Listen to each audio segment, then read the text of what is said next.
All right, so picture this, like you're thinking about studying in Europe, Hmm. cobblestone streets, all that history, maybe learning a new language. Yeah. Sounds amazing, right? But then you start looking at all the options Right. and it kind of hits you like, whoa, Yeah. how do I even It's a choose? lot. Like picking a favorite pasta. Totally. It can be super overwhelming. Too many good choices. Exactly. Yeah. Especially with so much information out there. And that's actually why we're diving into this guide today. Okay. Mastersportal.com. Where to study in Europe.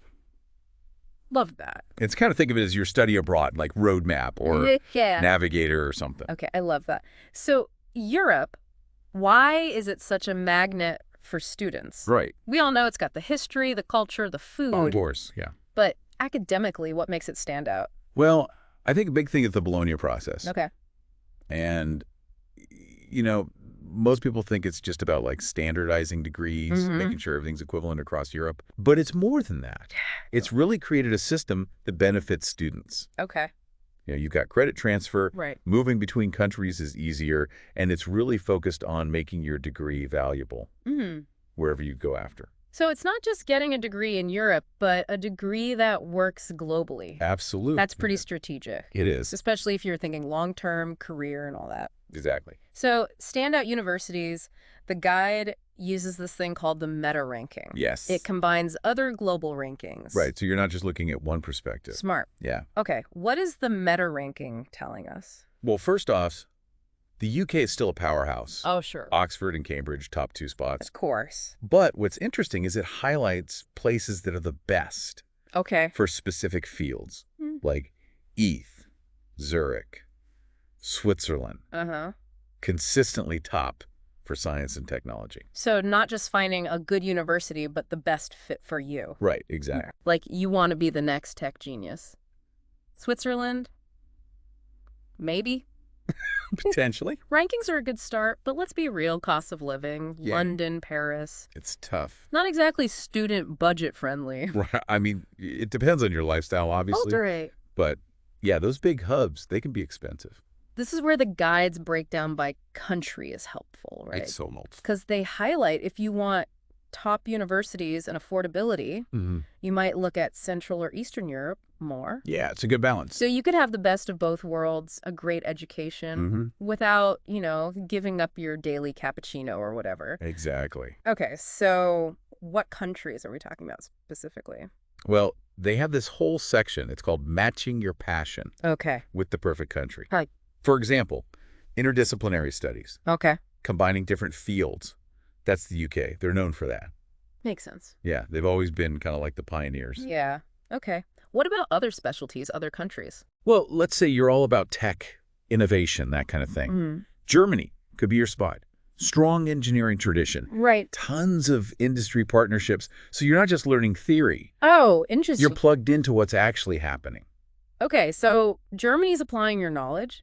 What about, like, Italy? Italy is fantastic for art, history, cultural heritage. Yeah. You're surrounded by it all. Right. Renaissance masterpieces, ancient ruins. Yeah. Universities really tap into that. It makes the learning come alive. Totally. You're not just reading about it, you're living it. Exactly. And remember, these are just a few examples. Sure. The guide goes into way more detail: business, fashion, psychology. So there's really a place for everyone. There is. But here's where it gets interesting for me. Oh. This hidden curriculum based on location. Yeah. What does that even mean? It means understanding that different countries have different approaches to education, like the UK. Big emphasis on critical thinking, independent research. Okay. You're expected to form your own opinions.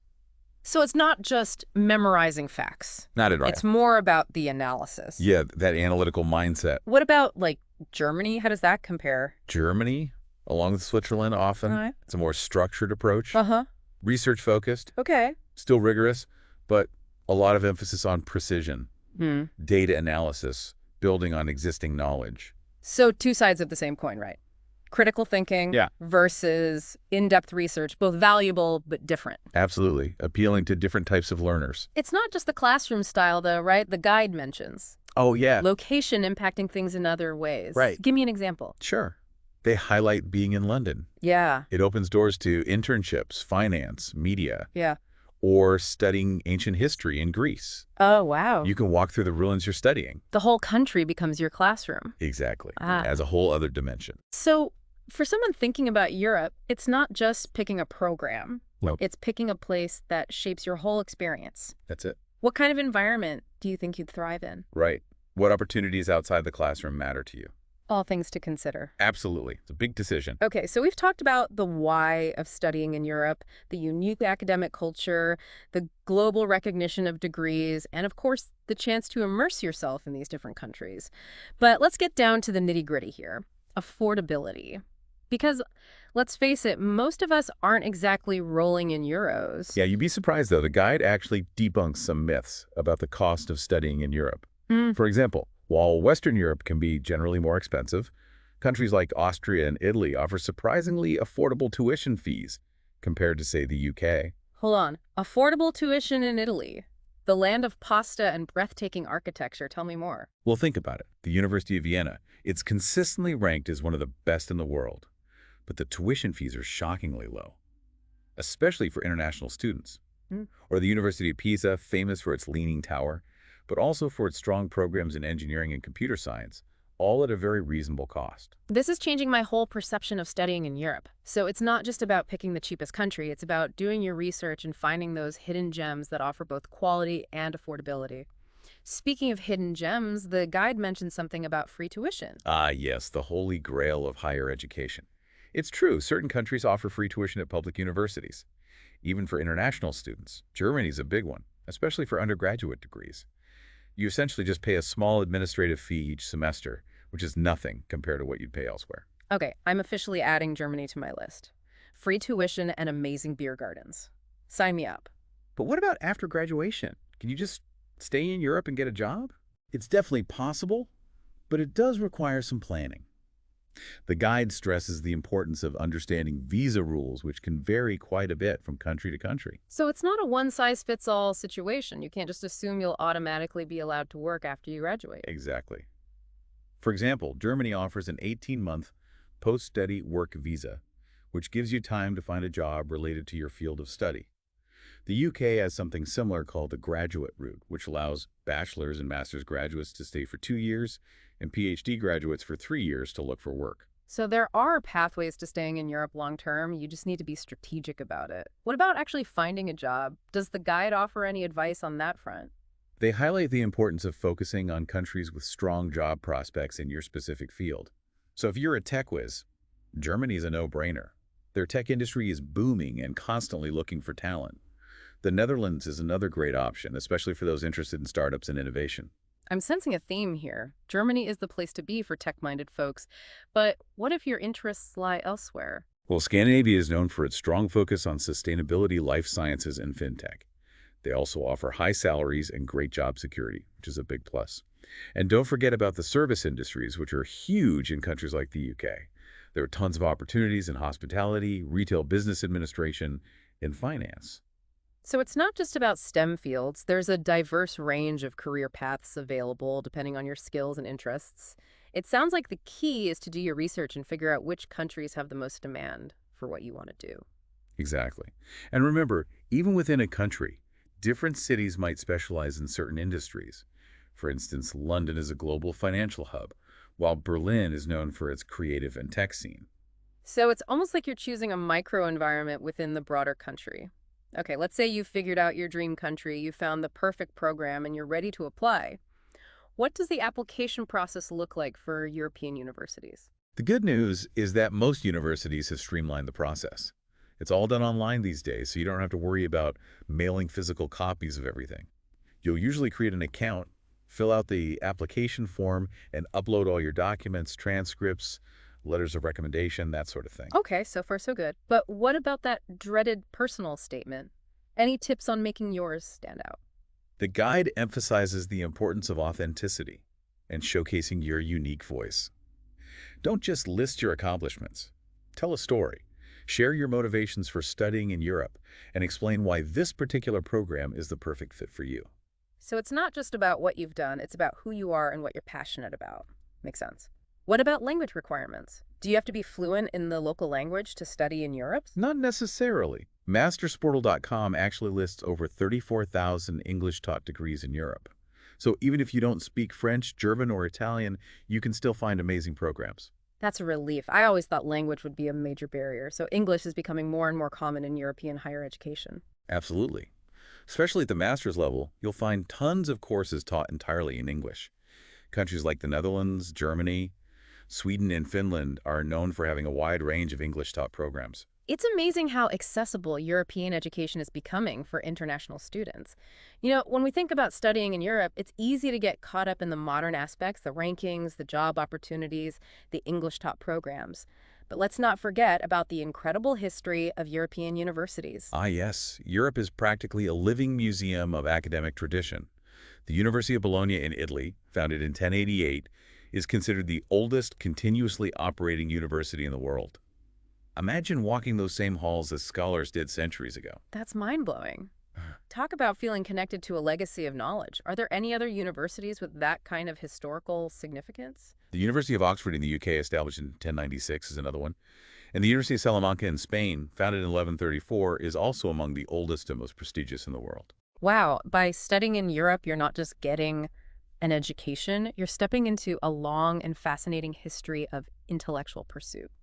Okay, I know we've talked about affordability, but I think we need to address the elephant in the room again, the overall cost of studying abroad. It's still a big investment, right? You're right, it's not something to take lightly, but the guide emphasizes that there are ways to make it more manageable. Scholarships are a huge one. There are tons of scholarships specifically for international students wanting to study in Europe. So it's not just about relying on your own savings or taking out loans. There's actual financial support out there. What are some of the scholarships the guide mentions? Well, there are scholarships offered by universities themselves, as well as state governments and private organizations. The Erasmus Plus program's probably the most famous one. It offers scholarships for students both within and outside the EU. So it's worth exploring all those avenues. And what about working while studying? Is that a possibility in Europe? Most countries allow international students to work part-time, usually up to 20 hours per week during the semester. It's a great way to earn some extra cash gain, work experience, and practice your language skills. It's like a triple win. So it's totally feasible to work and study in Europe as long as you're aware of the regulations and limitations. Okay, one final question before we move on. The guide talks about the choice between studying in Western Europe versus Eastern Europe. What are the key differences there? That's a great question.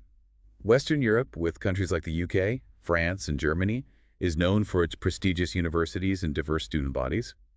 But that prestige often comes with a higher cost of living and tuition. So it's the classic trade-off: you're paying for the reputation and the established infrastructure. What about Eastern Europe? What are the advantages there? Eastern Europe is becoming increasingly popular with international students because it offers a more affordable cost of living and education. Countries like Poland, Hungary, and the Czech Republic are seeing a surge in English-taught programs, and their universities are gaining recognition for their quality of research and teaching. So it's not just about affordability. The academic quality is there too. It sounds like Eastern Europe is an exciting option for students who want a high-quality education without breaking the bank. Exactly. It's all about finding the right fit for you. Some students prioritize the prestige and opportunities of Western Europe, while others are drawn to the affordability and cultural richness of Eastern Europe. There's no right or wrong answer. It's amazing how much diversity Europe offers in terms of educational pathways. Whether you're looking for cutting-edge research, a focus on the humanities, or a blend of the two, there's a place for you. Absolutely. And that's what makes studying in Europe so exciting. It's not a one-size-fits-all approach. It's about finding the perfect match for your individual goals, interests, and budget. I don't know about you, but I'm feeling incredibly inspired after exploring all these possibilities. But before we get too carried away with daydreams of studying in Europe, we need to wrap things up. Stay tuned for the final part of our deep dive, where we'll distill all this information into key takeaways and leave you with some parting thoughts to ponder. Welcome back. We've covered a lot in this deep dive. Oh, yeah. Allure of ancient universities to, how to afford it all The practical stuff? without selling everything you own. Yeah. It's easy to get lost in the details. So much info. Totally. So let's step back. What are the big takeaways? Okay, great idea. I think Yeah. number one, Yeah. don't underestimate research. It's not just finding a good program. It's finding the right one for you. It is. Goals, learning style, even the kind of lifestyle you want. It's like matchmaking, right? Got to put in the effort. Exactly. Okay, what's takeaway 2? Funding. So many people think Europe's out of reach, Yeah, that's the assumption. but it's just not true. Okay. Scholarships, part-time work, and some countries, the tuition is super affordable. Like Germany blew my mind. It's amazing. Free tuition, it's a game changer. It is. Okay, last piece of advice. Don't be afraid to think outside the box. Yes, UK, France, Italy, amazing. Of course. But there are incredible options you might not even consider. Eastern Europe, becoming a hub for international students. Oh, High quality, but a fraction of the cost. it's like finding that hidden gem restaurant, right? I like that analogy. Might not be famous, but ends up your favorite. It's about the discovery. Exactly. So, research, explore options. Who knows what you'll find? Your dream destination might surprise you. Okay, one thing I loved about this guide, Yeah. it's not just about academics, right? Cultural immersion. Oh, absolutely. It's more than a degree. So much more. Broadening your perspective, language, friends. It's life-changing. Crash course in becoming a global citizen. And let's be real. Who doesn't want to spend weekends exploring castles and trying new foods? Exactly. Perks, right. So, I think the biggest takeaway here, Hmm. studying in Europe, it's an investment, Definitely. education, career, but also personal growth. Absolutely. It's challenging yourself, stepping outside your comfort Ooh, zone, making memories. and maybe falling in love with a city, a country, a whole new way of life. Ooh, I like that. So to all our listeners out there, start dreaming, start planning, and check out those mastersportal.com links. Your European adventure awaits. It does. And on that inspiring note, we'll leave you with a question. Okay, I love it. If you could study anything, tuition-free, in a European country that totally matched your interests, This is good. what would you choose? Let us know. We want to hear your dream scenarios. Until next time, happy exploring.